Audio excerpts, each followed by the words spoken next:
Hi everyone, and today we are talking about the new Canon R5C. Ooh, that sugar sweet, you got what I need. Sipping on the potion, all that good emotion, just my kind of heat. Keep it on repeat, tasted by emotion, loving this devotion. So like many of you have been eagerly waiting for the R5C, and I've been very lucky to have the chance to shoot a short documentary as well as take this to an actual wedding. So today's video is really to look at the differences between the existing R5 and the R5C. So first of all, you'll notice that both cameras are really similar.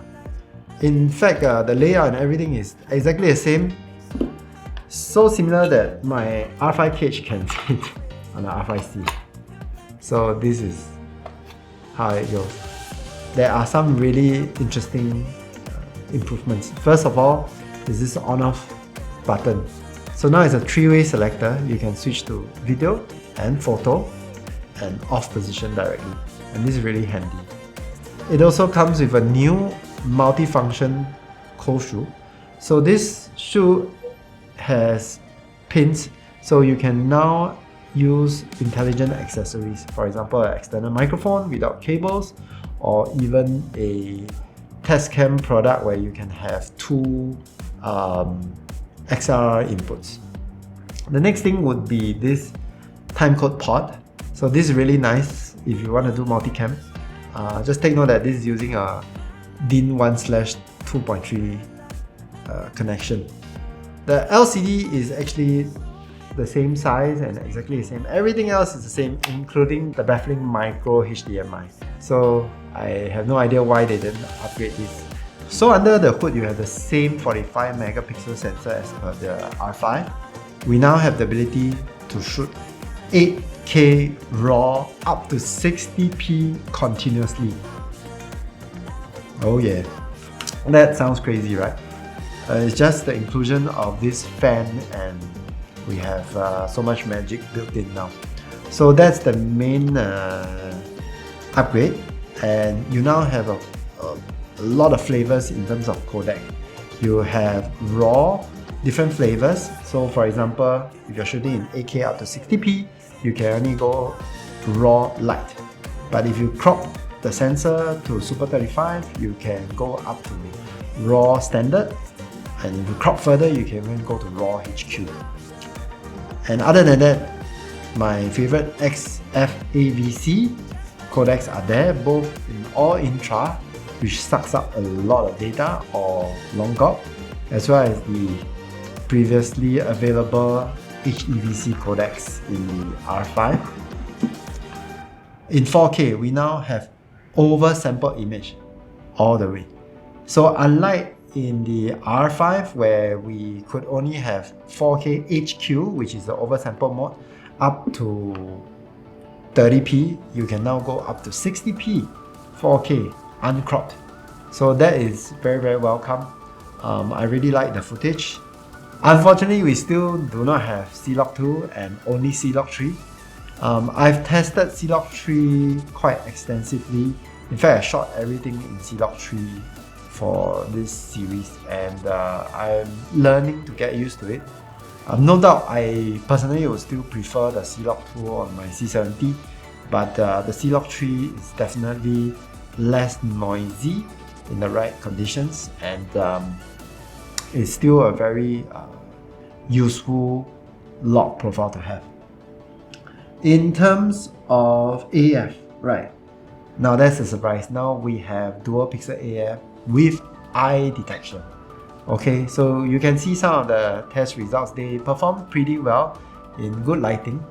One thing though, what I have here is a pre-production model. So the AF, I've noticed, works very well in the center, and even in low light, when I was cranking up the ISO up to 12,800, it still worked fairly well. But if you go off center a little, sometimes it does lose contact. So that's one thing to take note of. But this is a pre-production model, so I have no idea whether it will be improved later on, but that's what it is right now. And on top of that, you now have all the pro monitoring tools like its other cinema cameras. So I'm very grateful and happy that now I can map the false colors as well as waveforms to some quick buttons.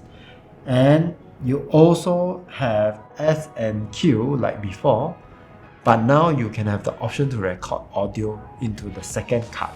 So this is very similar to how the C70 works, meaning you have slow-mo 120p to the CF Express, and you have the audio recorded to the second SD card.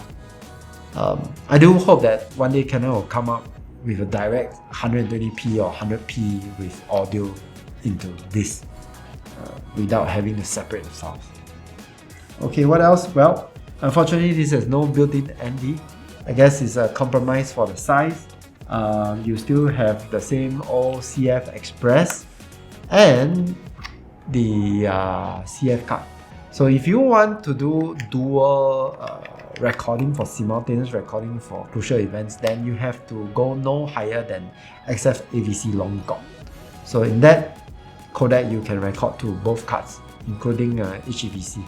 But if you go all intra and above, including RAW, you can only record to one slot, and that is the CF Express. And last of all would be IBIS. There is no IBIS in this camera. It didn't really bother me too much because I use it for video, and in fact I was handheld the camera a fair bit during my shoots, and I didn't have much issues. But to some people this may be a showstopper, especially for photography where you may be able to get an extra one stop. So that's about it. The last thing I want to highlight is that this uses the same old LPE6 battery, and I have to say that at this point of time the battery consumption is quite fast. It's under an hour if you are shooting in 4K. So for my documentary shoot, I actually had an external MPF battery. Okay, I was able to shoot smoothly with no overheating, no recording limits or whatsoever for over 2 hours. But if you're shooting an actual wedding and you don't want to make it too bulky, then you have to be prepared to get more of these LPE6 batteries. Alright, so in conclusion, I would say that this is a camera that I will be getting.